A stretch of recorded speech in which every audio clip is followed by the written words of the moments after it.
আলহামদুলিল্লাহ, আজকে ৭৭তম জুমায় আমরা মসজিদে উপস্থিত হয়েছি। আল্লাহ আমাদেরকে তৌফিক দান করেছে। গত জুমায় আমরা হজের ফজিলত সম্পর্কে আলোচনা করেছিলাম। আজকে পবিত্র জিলকদ মাসের ২৯ তারিখ, আর এই মাস ২৯ অথবা ৩০-এ যায়। এই হিসেবে আজকে জিলকদের শেষ দিন, আগামীকালকে জিলহজ মাসের ১ তারিখ হতে পারে, আর না হয় এরপরের দিন অবশ্যই জিলহজ মাসের ১ তারিখ শুরু হবে। জিলকদ, জিলহজ, মুহররম লাগালাগি ৩টা মাস, এবং রমজানের আগে একটি মাস। রমজানের আগে একটি মাস, সেটার নাম হলো রজব মাস। এই মোট 4টি মাস হলো হারাম, সম্মানিত মাস, যেটা আল্লাহ সূরা তওবার মধ্যে বলেছেন মিনহা আরবাতুন হুরুম। আল্লাহর নিকটে 12টি মাসের মধ্যে 4টি মাস সবচেয়ে বেশি আল্লাহ তাআলার কাছে সম্মানিত। আর এই সম্মানিত 4 মাসের মধ্যেও সবচেয়ে ফজিলতপূর্ণ মাস হলো জিলহজ মাস। রমজান মাস তো আল্লাহর কাছে অধিক আলাদা প্রিয়, তবে রমজান ব্যতীত সম্মানিত 4 মাসের মধ্যেও অধিক গুরুত্বপূর্ণ ফজিলতপূর্ণ হলো জিলহজ মাস। ইবনে মাজাহ ৩৯৩১ নম্বর হাদিসের বর্ণনা। আল্লাহ রাসূল বলেন, আবু সাঈদ খুদরি রাদিয়াল্লাহু তাআলা আনহু থেকে বর্ণিত, আল্লাহর হাবিব রাহমাতুল লিল আলামিন বলেন, সম্মানিত 4 মাসের মধ্যে সবচেয়ে গুরুত্বপূর্ণ মর্যাদাপূর্ণ মাস হলো জিলহজ মাস। রমজান মাসের পরেই তার সবচেয়ে বেশি গুরুত্ব। আল্লাহর হাবিব বলেন, জিলহজ মাসের অন্যান্য দিনের তুলনায় প্রথম 10 দিন 1 তারিখ থেকে নিয়ে 10 তারিখের মর্যাদা অন্য অন্য সকল দিনের ইবাদতের চাইতে, রমজানের পরে অন্য সকল দিনের সকল মাসের ইবাদতের চাইতে জিলহজ মাসের প্রথম 10 দিন 10 রাতের ইবাদত মহান আল্লাহর কাছে অধিক প্রিয়। এক সাহাবী বলেন, ইয়া রাসূলুল্লাহ, রমজান জিলহজ মাসের প্রথম 10 দিনের 10 রাতের ইবাদত কি জিহাদের চাইতে আল্লাহর নিকটে প্রিয়? আল্লাহর হাবিব বলেন, হ্যাঁ, আল্লাহ তাআলার নিকটে জিহাদের চাইতেও অধিক গুরুত্বপূর্ণ, অধিক উত্তম হলো এই 10 দিনের ইবাদত। সুবহানাল্লাহ, আল্লাহর কাছে এত গুরুত্বপূর্ণ। আল্লাহ পবিত্র কোরআনে 2 জায়গার মধ্যে এই রাতের কথা বলেছেন। 30 নম্বর পারা সূরাতুল ফজরের এক আয়াতে আল্লাহ বলেন, ওয়াল ফজরি ওয়া লায়ালিন আশরি, 10 রাতের কসম। যেই জিনিসটা আমাদের কাছে বেশি মর্যাদাপূর্ণ তার কসম খাই। আমাদের কাছে সবচেয়ে বেশি দামি আল্লাহ। এজন্য মানুষ একটা জিনিস যদি বিশ্বাস না করে তাকে বিশ্বাস করার জন্য আমরা বলি কি, আল্লাহর শপথ, আল্লাহর কসম। এর কারণ কি, আল্লাহর কসম করলে মানুষ বিশ্বাস করবে, এর গুরুত্বপূর্ণ কসম। আল্লাহ তাআলা আবার আমাদেরকে কসম করতেছেন, 10 রাতের কসম করে কিছু আলোচনা করবেন। এটা উদ্দেশ্য নয়, উদ্দেশ্য হলো যে 10 রাতের কসম আল্লাহ করেছেন। এই 10 রাত দ্বারা উদ্দেশ্য কি? মুফাসসিরিনে কেরাম বলেন, এই 10 রাত দ্বারা উদ্দেশ্য হলো জিলহজ মাসের প্রথম 10 রাত। এবং আল্লাহ পাক রব্বুল আলামিন সূরাতুল হজের 28 নম্বর আয়াতের মধ্যে বলেন, ইয়াযকুরুসমাল্লাহি ফি আইয়ামিন মা'লুমাত, তোমরা নির্দিষ্ট দিনগুলোতে আল্লাহকে অধিক পরিমাণে স্মরণ করো। রমজানে তো মানুষ অধিক পরিমাণে আল্লাহকে স্মরণ করেই, কিন্তু রমজান ব্যতীত এই জিলহজ মাসের 10 তারিখের কথা আল্লাহ বলতেছেন। নির্দিষ্ট দিন দ্বারা উদ্দেশ্য জিলহজ মাসের প্রথম 10 দিন অধিক পরিমাণে আল্লাহকে তোমরা স্মরণ করতে থাকো। সুবহানাল্লাহ। তাহলে আল্লাহর হাদিস, আল্লাহর রাসূলের হাদিস এবং আল্লাহ তাআলার কোরআনের আয়াত দ্বারা এটাই বোঝা যায় যে রমজানের পরে জিলহজ মাসের প্রথম 10 দিনের গুরুত্ব আল্লাহ তাআলার কাছে অধিক। এবং এই মাসটাও সবচেয়ে গুরুত্বপূর্ণ, কারণ হলো এই মাসে দেখেন কতগুলি ইবাদত একত্রিত হয়েছে। কুরবানি, হজ এবং আইয়ামে তাশরিকের যে আল্লাহু আকবার, আল্লাহু আকবার, লা ইলাহা ইল্লাল্লাহু, আল্লাহু আকবার, আল্লাহু আকবার 9 তারিখ থেকে 13 তারিখ পর্যন্ত এই সবগুলো একত্রিত হওয়ার কারণে এই মাসের মর্যাদা অন্য অন্য সকল মাসের চাইতে অধিক গুরুত্বপূর্ণ হয়ে গেছে।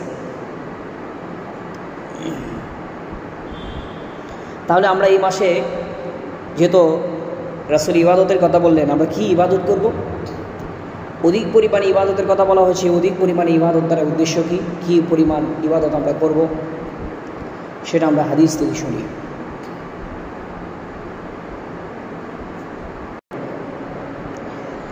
এক নম্বর ফজিলত,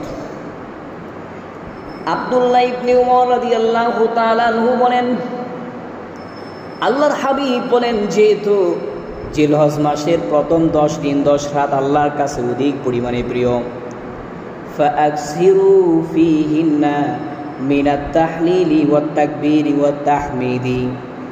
আল্লাহর হাবিব বলেন, তোমরা বেশি পরিমাণে জিলহজের প্রথম 10 দিন তাহলিল লা ইলাহা ইল্লাল্লাহ অধিক পরিমাণে পড়ো, ওয়াত তাহমিদ এবং আল্লাহ তাআলার প্রশংসা আলহামদুলিল্লাহ অধিক পরিমাণে পড়ো, ওয়াত তাকবীর আল্লাহু আকবার লা ইলাহা ইল্লাল্লাহ আল্লাহু আকবার ওয়ালিল্লাহিল হামদ অধিক পরিমাণে তোমরা পড়তে থাকো। ইমাম বুখারী রাহমাতুল্লাহ আলাইহি তার কিতাবে উল্লেখ করেছেন, জিলহজ মাসের প্রথম 10 দিন যখন শুরু হয়ে যায়, আল্লাহর হাবিবের 2 জন সাহাবী আবু হুরায়রা রাদিয়াল্লাহু তাআলা আনহু আব্দুল্লাহ ইবনে উমর, এই 2 জন সাহাবী বাজারে যাওয়ার সময় অধিক পরিমাণে তারা আল্লাহু আকবার লা ইলাহা ইল্লাল্লাহ আল্লাহু আকবার ওয়ালিল্লাহিল হামদ অধিক পরিমাণে পড়তেন, জোরে জোরে এগুলো পড়তেন। ওই 2 সাহাবীর উদ্দেশ্য ছিল আমাদের দেখা দেখি অন্যান্য মানুষের জন্য জোরে জোরে তাকবীরটার উপর আমল করতে পারে, এজন্য তারা বাজারে যাওয়ার সময় জোরে জোরে তাকবীর বলতেন। ওই 2 জন সাহাবীকে দেখে অন্যান্য সাহাবীরা চিন্তা করে, আল্লাহর হাবিবের 2 জন গুরুত্বপূর্ণ সাহাবী আবু হুরায়রা আব্দুল্লাহ ইবনে উমর যেহেতু জোরে জোরে তাকবীর বলে, তাহলে আমরাও জোরে জোরে তাকবীর বলবো। এদের দেখা দেখি সবাই বাজারে যাওয়ার সময়, আসার সময়, কাজ করার সময়, বিভিন্ন সময় তারা জোরে জোরে তাকবীর বলতো। জিলহজের 10 দিন যখন শুরু হয়ে যায়, তখন মনে হয় চতুর্দিকে মিছিল শুরু হয়ে গেছে। সাহাবীরা এত গুরুত্ব সহকারে তাকবীর বলতেন। শুধুমাত্র 9 তারিখ থেকে 13 তারিখের ফজর পর্যন্ত তো ওয়াজিব 5 ওয়াক্ত নামাজের পরে একবার করে, এটা না, এটা তো পড়ে, কিন্তু 1 তারিখ থেকেই এই আমল শুরু হবে। 1 তারিখ থেকে আমরা বেশি বেশি তাকবীর বলবো, একবারে 10 তারিখ পর্যন্ত বেশি বেশি তাকবীর বলবো। বাজারে যাওয়ার সময়, আসার সময়, মসজিদে যাওয়ার সময়, আসার সময় এমন যেন না হয় আমরা একদিনও এমন হয় নাই যে জোরে একবারও তাকবীর বললাম না। প্রতিদিন কমপক্ষে একবার হলে আমরা জোরে তাকবীর বলবোই। বেশি যত পড়বো তত বেশি সওয়াব। এই জন্য এই তাকবীরগুলো খুব গুরুত্বপূর্ণ। এই তাকবীরগুলো ইতিহাস কীভাবে আসলো এগুলো আমরা পরে এক সময় আলোচনা করবো, অথবা আগামী জুমাতে ইনশাআল্লাহ আলোচনা করবো। 2 নাম্বার আমরা কি আমল করব? উম্মে সালামা থেকে বর্ণিত হাদিস, আল্লাহর হাবিব রাহমাতুল্লিল আলামিন বলেন, যারা কুরবানির নিয়ত করে তারা যেন জিলহজ মাস আসার আগেই তারা যেন পাক সাফ হয়ে যায়, অর্থাৎ তাদের চুল বড় থাকলে চুল যেন কেটে নেয়, তাদের মুছগুলোকে খাটো করে নেয় এবং তাদের হাত পায়ের নখগুলোকে কেটে নেয়, তাদের বগলের নিচের পশমগুলো কেটে নেয়, নাভের নিচের পশমগুলো যেন কেটে নেয়। আল্লাহর হাবিব রাহমাতুল্লিল আলামিনের আর হাদিসের মধ্যে পাওয়া যায়, এক সাহাবী বলেন, ইয়া রাসূলুল্লাহ, আমার কুরবানি দেওয়ার সামর্থ্য নাই, তবে আমি ধার করে একটা উট নিয়ে আসছি, আর ওই উট থেকে আমি দুধ দহন করি। ও রাসূল, আমার যদি সামর্থ্য না থাকে তাহলে কি এই ধার করা উট দিয়ে আমাকে কুরবানি করতে হবে নাকি? আল্লাহর হাবিব রাহমাতুল্লিল আলামিন বলেন, না, তোমাকে কুরবানি করতে হবে না, তোমাকে কুরবানি করতে হবে না। তবে যারা কুরবানি করার সামর্থ্য রাখে না, তারা যেন জিলহজ মাস শুরু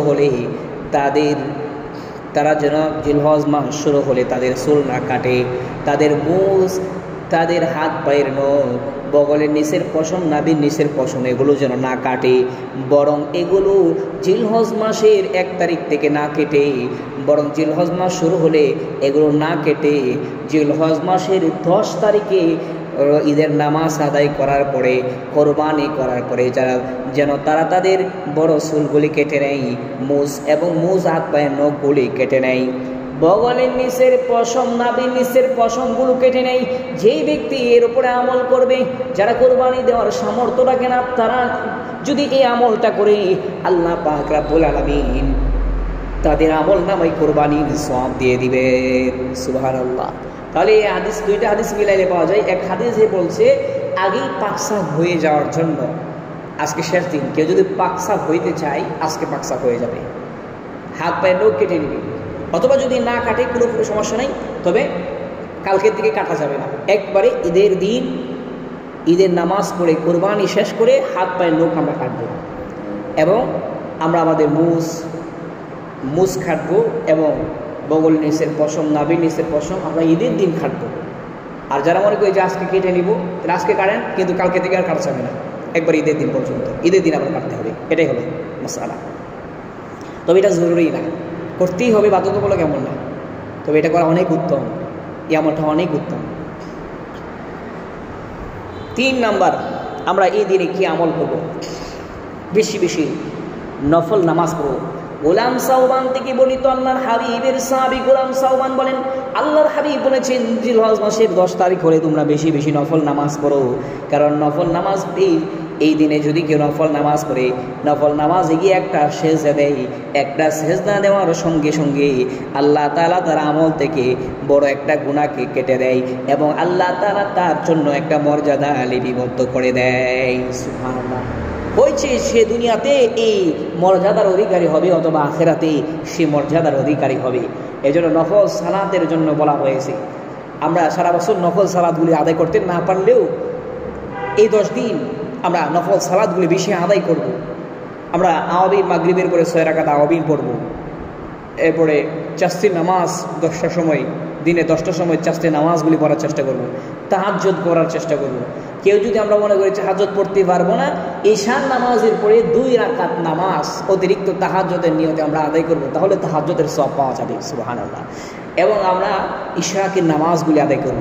সারা বছর আদায় করতে না পারলেও এই জিলহজের মাস তো, যেটা রমজানের পরপরই, একবারে রমজানের কাছাকাছি, রমজানের যে মর্যাদা, এই রমজানের পরপরই একটু কম মর্যাদা এই মাসগুলোতে, এই দিনগুলোতে ইবাদত করা। তাহলে রমজানের একবারে কাছাকাছি যে গুরুত্বপূর্ণ দিনগুলো, অবশ্যই সেটা আমাদেরকে গুরুত্ব দেওয়া উচিত। নফল এই 10টা দিন বাড়াই দেবো, সারা বছর পড়তে না পারলেও এই 10টা দিন আমরা নফল গুরুত্ব দিয়ে পড়বো।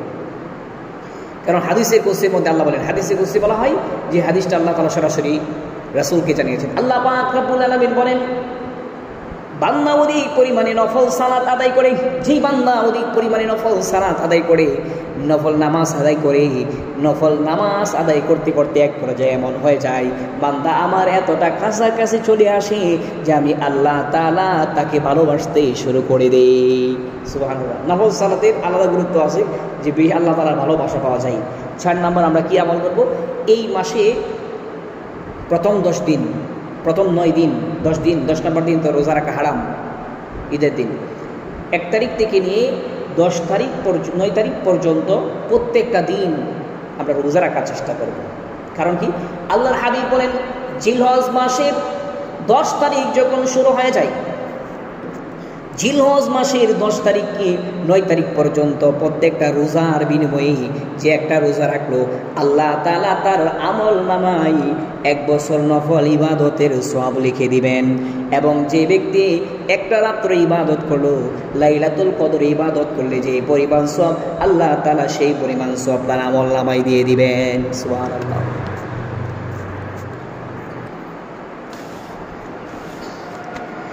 এবং এই 10 দিনের মধ্যে সবচেয়ে গুরুত্বপূর্ণ হলো হজের আমল। হজ মূলত 5টা দিন করা হয়।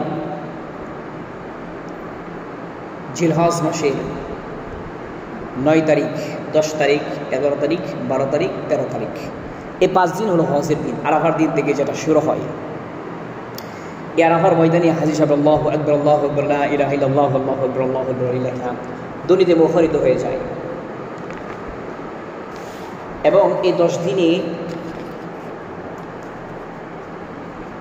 হজ সম্পূর্ণ করার পরে হাজি সাবরা তার আগে রাসূলের রওজা পাকে আল্লাহ তাআলার রওজা কাছে গিয়ে হাজিরা দেয়, আল্লাহ রাসূলকে সালাম দেয়। মদিনাতে যদিও এটা হজের কাজের অন্তর্ভুক্ত না, এরপরেও হাজি সাবরা যান সেখানে। অনেক হাজি সাবরা আবার সেখানে যাওয়া কষ্টকর মনে করে শুধু হজ করে চলে আসে, এটা মোটেও উচিত না।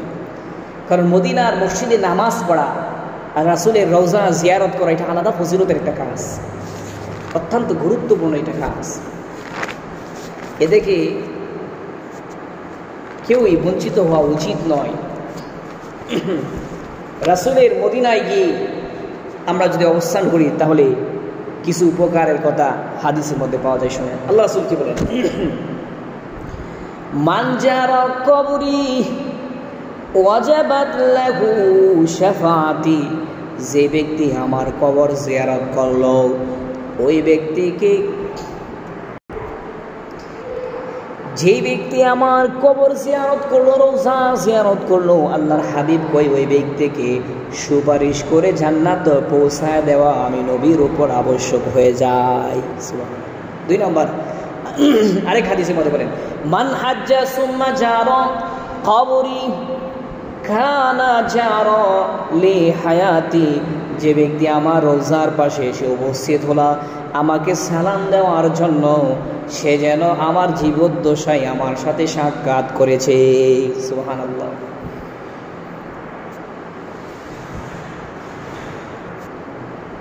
এবং আল্লাহ রাসূলের মসজিদ হলো মসজিদে নববী।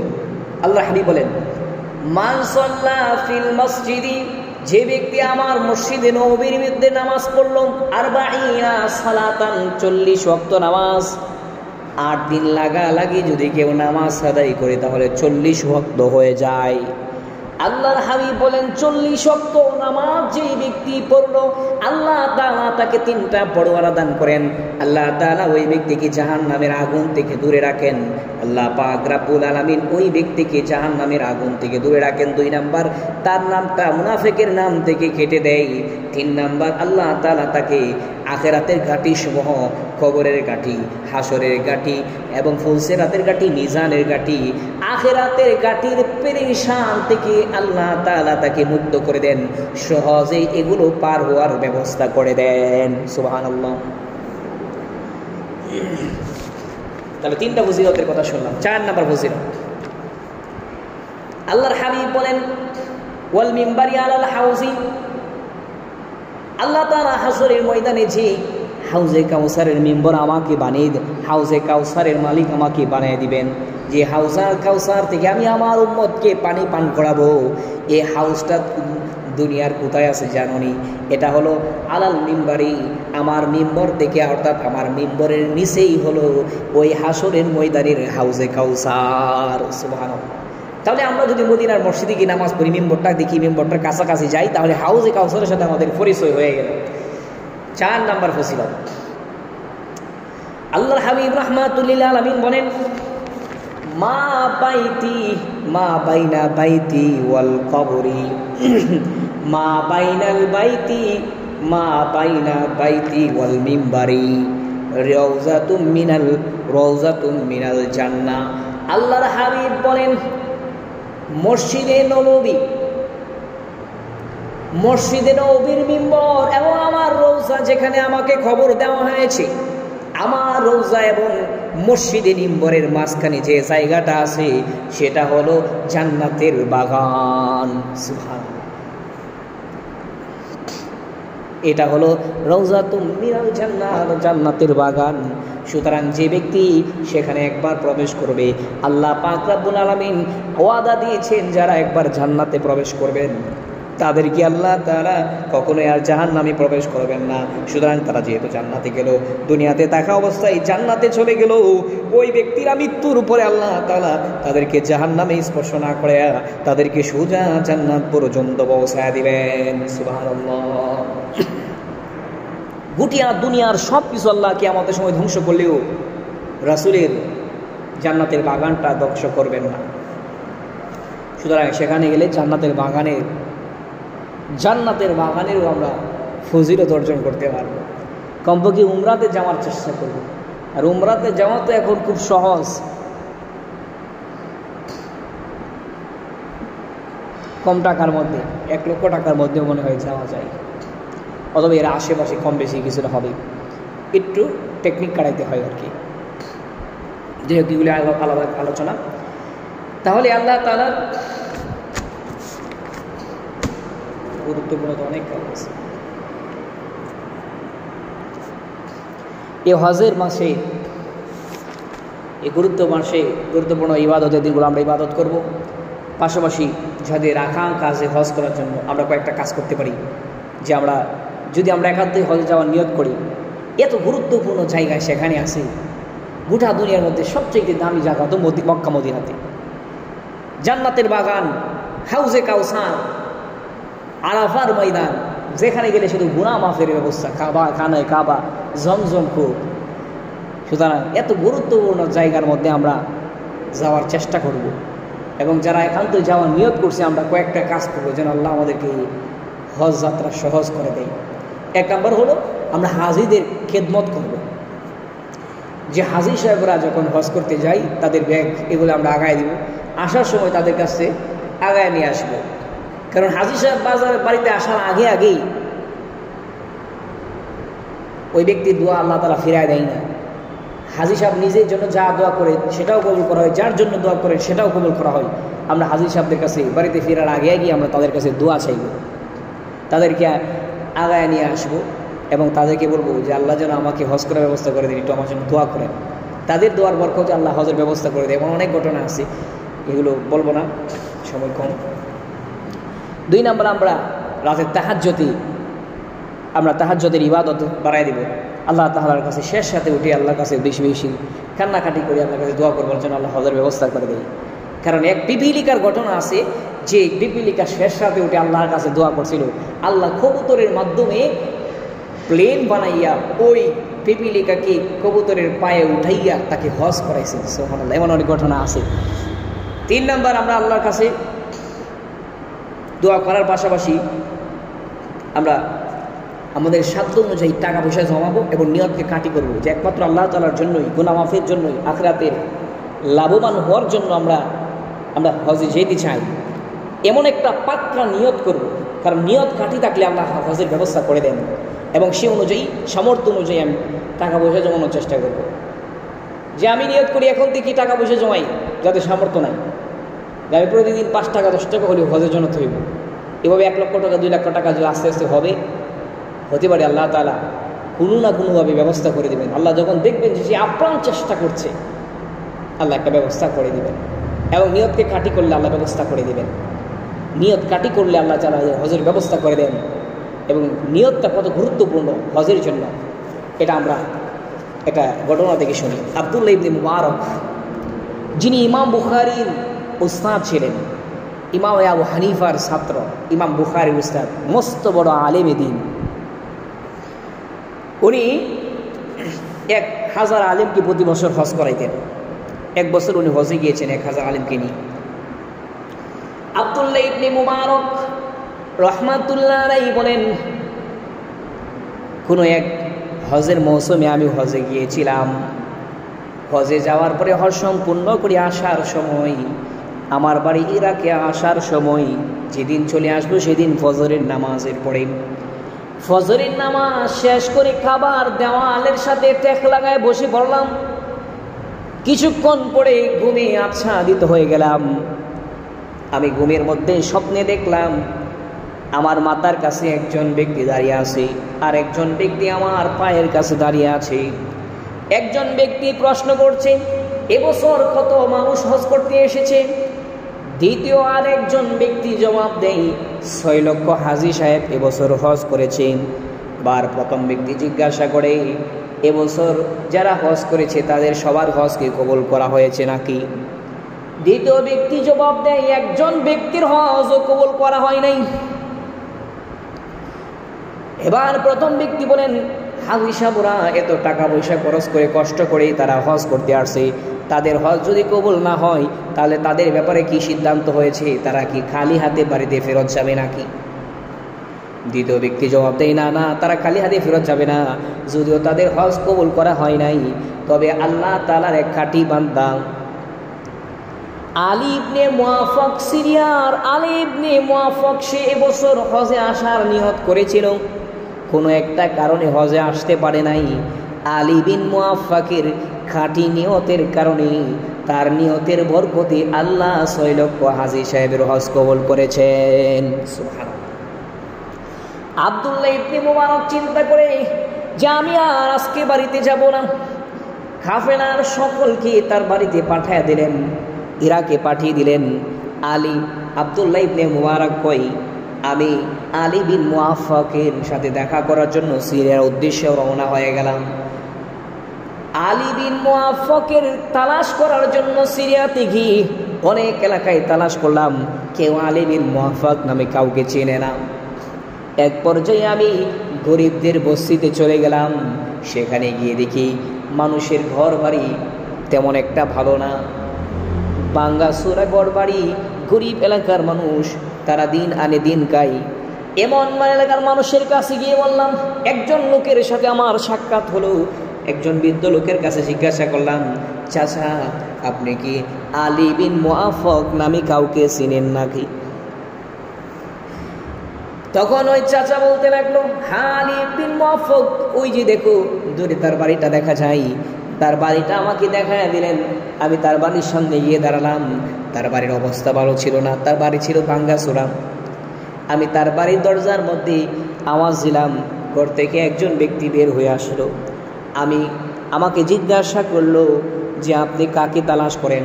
কয় আমি আলী বিন মুআফাককে তালাশ করি। কয় আমি আলী বিন মুআফাক। আব্দুল্লাহ ইবনে মুবারক ওই আলী বিন মুআফাককে জিজ্ঞাসা করেন, আপনার পেশা কি, আপনি কি করেন? কয় আমি জুতা সেলাই করি, এই শহরের জুতা সেলাই করে আমি আমার উপার্জনের ব্যবস্থা করি, উপার্জন করে জুতা সেলাই করে আমি একজন মুচি, জুতা সেলাই করে আমি উপার্জন করি। আলী বিন মুআফাক, আব্দুল্লাহ ইবনে মুবারক তখন আলী বিন মুআফাককে বলতে লাগলেন, আমি জানতে চাই তুমি যে বছর হজে যাওয়ার জন্য নিয়ত করেছিলা, কেন তুমি যাও নাই? আব্দুল্লাহ ইবনে মুবারকের প্রশ্নের জবাবে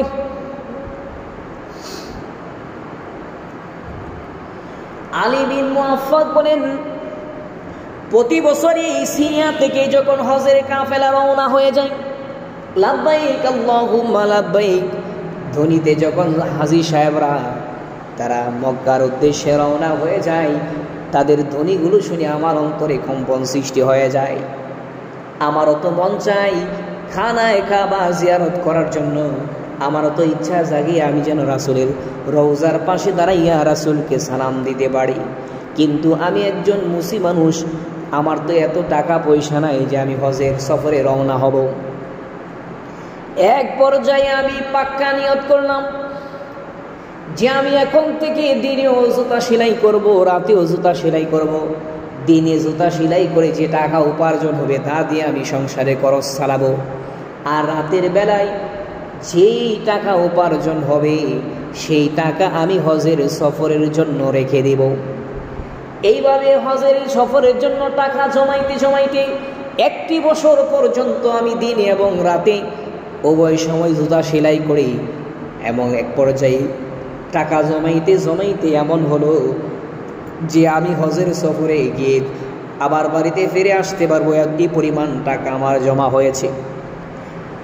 এ টাকা জমা হওয়ার পরে কিছুদিন পরে যখন হজের সময় আসলো, সিরিয়ার এবছর যারা হজে যাবে তাদের সঙ্গে আমি কাফেলা বন্দী হলাম, তাদের সাথে আমি যাওয়ার জন্য ঠিক করলাম, এবং হজের যেই সমস্ত কেনাকাটা প্রয়োজন সেই সমস্ত কেনাকাটাও করলাম। যেদিন আমি হজে রওনা হয়ে যাব এর আগের দিন রাতের বেলায় আমি বাজারে গেলাম, কিছু কেনাকাটা করে আসতে আসতে গভীর রাত হয়ে গেল। গভীর রাতে বাড়িতে আসার পরে আমার স্ত্রী ছিল সন্তান সম্ভবা, সে আমার কাছে বলল, আপনি তো স্বামী আমার, আপনি তো চলে যাবেন হজে, কিন্তু আমার আজকে রাতে খুব গোশত খাইতে মন চাই, আজকে রাত্রে এখন আমার খুব গোশত খাইতে মন চাই।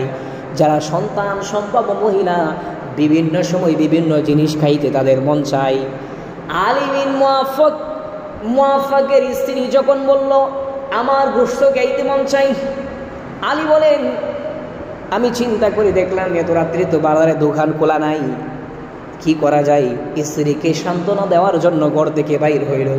কিছু দূর যাওয়ার পরে এক প্রতিবেশীর বাড়ির সামনে দিয়ে যাওয়ার সময় ওই প্রতিবেশীর ঘর থেকে কিসের আওয়াজ, গোশতের ঘ্রাণ তার নাকে এসে লাগলো। তখন আলী বিন মুআফাক তার প্রতিবেশীর দরজার মধ্যে নক করলেন। ঘর থেকে তার প্রতিবেশী বের হয়ে পড়ল। তার প্রতিবেশীকে বললেন, ভাই আমার স্ত্রী সন্তান সম্ভবা, সে এখন গোশত খাইতে তার মন চাই। আমি এত রাত্রে বাজারে কোনো দোকান খোলা নাই, আর আগামীকালকে আমি ফজরের সময় হজের উদ্দেশ্যে রওনা হয়ে যাব। আমার স্ত্রীর আশাটা আমি পূরণ করতে পারতেছি না। দয়া করে তোমার বাড়িতে মনে হচ্ছে গোশত বাগানো হচ্ছে, ঘ্রাণ আসতেছে, তোমার ঘর থেকে যদি একটা গোশতের টুকরা আমাকে দিতা, আমি আমার স্ত্রীকে নিয়ে আমার স্ত্রীর জন্য আমি নিয়ে যাইতাম।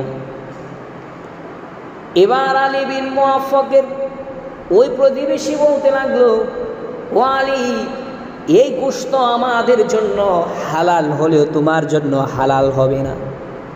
আলী কয়, কি আশ্চর্য, তুমিও মুসলমান আমিও মুসলমান, যে জিনিসটা তোমার জন্য হালাল সেই জিনিসটা তো আমার জন্য হালাল, তোমার জন্য হারাম হলে তো আমার জন্য হারাম। আলী বিন মুআফাককে তার প্রতিবেশী বলে, এটা তোমার জন্য হারাম আমাদের জন্য হালাল, এই কারণটা কি?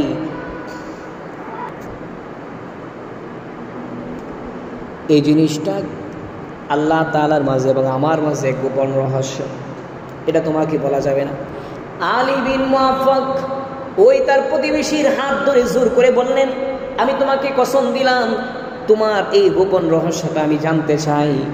অনেক পীড়াপিড়ি করার পরে আলী বিন মুআফাকের প্রতিবেশী বলতে লাগলো, আলী, আমিও তো তোমার মতো গরিব মানুষ, আমি দিন খাই, দিন মজুর করে আমি খাই, যেদিন খাস পাই সেদিন আমার ঘরের চুলার মধ্যে আগুন জ্বলে, যেদিন খাস পাই না সেদিন আমার ঘরের চুলার মধ্যে আগুন জ্বলে না। আলী, গত এক সপ্তাহ পর্যন্ত আমি অনেক খোঁজাখুঁজি করার পরেও কোনো কাজ পাই না, যে কারণে আমার পরিবারের সবাই অনাহারে আছে। আজকে সকালবেলায় কাজে বের হওয়ার সময় দেখলাম আমার সন্তানরা অনাহারে থাকার কারণে তারা বেহুশ হয়ে গেছে। আমার মনে হলো আজকে রাতের ভিতরে যদি তাদেরকে কোনো খাবারের ব্যবস্থা না করি তাহলে আমার ঘর থেকে তাদের লাশ বের হয়ে পড়বে। এজন্য সারাদিন কাজ খোঁজার পরেও কাজ পাই না। সন্ধ্যার সময় বাড়িতে আসার সময় শহরে ময়লা ফেলার স্থানে একটা মরা উট পাইলাম। সেই মরা উটের গোশত কেটে নিয়ে আসলাম জীবন ধারণ করার জন্য, জীবন বাঁচানোর জন্য। মরা প্রাণীর গোশত খাওয়া জায়েজ আলী গো, এই জন্য আমি বলেছি আমার জন্য জায়েজ, তোমার জন্য জায়েজ নাই। এই কথা শোনার পরে আলী বিন মুআফাক বলেন, তুমি তোমার সন্তানদেরকে হারাম মরা প্রাণীর গোশত খাওয়াইও না, তোমার জন্য আমি খাবারের ব্যবস্থা করছি। এই বললে আলী বাড়িতে চলে গেলেন। আলীও তো গরিব মানুষ, জুতা সেলাই করে উপার্জন করে বাড়িতে যে খাবার ছিল ডাল ভাত এগুলো নিয়ে তাদেরকে দিয়ে দিলেন। আর হজে যাওয়ার জন্য যত টাকা পয়সা জমা করেছেন সমস্ত টাকা পয়সা তাদেরকে দিয়ে দিলেন। আর বললেন, আগামীকালকে তোমার পরিবারের জন্য খাবার কিনে আনবে। ওই তার প্রতিবেশী নিতে চাইল না, জোর করে দিল। এবং তাদেরকে টাকা পয়সা দেওয়ার পরে আলী বিন মুআফাক তার প্রতিবেশীর বাড়ি থেকে নিজের বাড়িতে আসতেছে। আর চিন্তা করে, মাথা নিচু হয়ে কান্নাকাটি করতে করতে চলে আসতেছে। চিন্তা করে, এতদিনের স্বপ্ন, যে স্বপ্ন আমি লালন করেছিলাম বাইতুল্লাহ জিয়ারত করব, আল্লাহর হাবিবের রওজার সামনে দাঁড়িয়ে আমি সালাম দেব, এই সব স্বপ্ন আমার ভেঙে গেছে। আমি কি করে হজে রওনা হব? টাকা পয়সা যা জমা করলাম তা দিয়ে ফেলছি। এরপরের দিন সকালবেলায় কাফেলার সাথে হজে বের হওয়ার কথা, যাদের সাথে হজে যাওয়ার কথা তারা তো আসবে। এজন্য আলী বিন মুআফাক সকাল হওয়ার আগেই বাড়ি থেকে বের হয়ে লুকায় পড়ছে। তার সাথী সঙ্গীরা যারা হজের জন্য নিয়ত করছে, যাদের সঙ্গে আলী বিন মুআফাক হজে যাওয়ার কথা, তারা এসে তার বাড়িতে তালাশ করে তাকে পাই না। এরপরে তারা হজে রওনা হয়ে গেছে। আলী বিন মুআফাক কয় এক সময় হজের সময় চলে আসছে, হজের দিনগুলো শুরু হয়ে গেছে, সবাই হজ করে আবার সিরিয়ার মধ্যে চলে আসছে। সিরিয়ার মধ্যে আসার পরে যাদের সঙ্গে আমার হজে যাওয়ার কথা ছিল, তাদের মধ্যে একজন ব্যক্তি আমার কাছে আসলো, আয়েশা বলে, আলী তুমি না আমাদের সাথে হজে যাওয়ার কথা ছিল, আমাদের সঙ্গে তুমি হজে গেলে না, তুমি কার সঙ্গে হজ করলা? বাইতুল্লাহ তাওয়াফ করার সময় তো আমি তোমাকে দূর থেকে দেখেছি।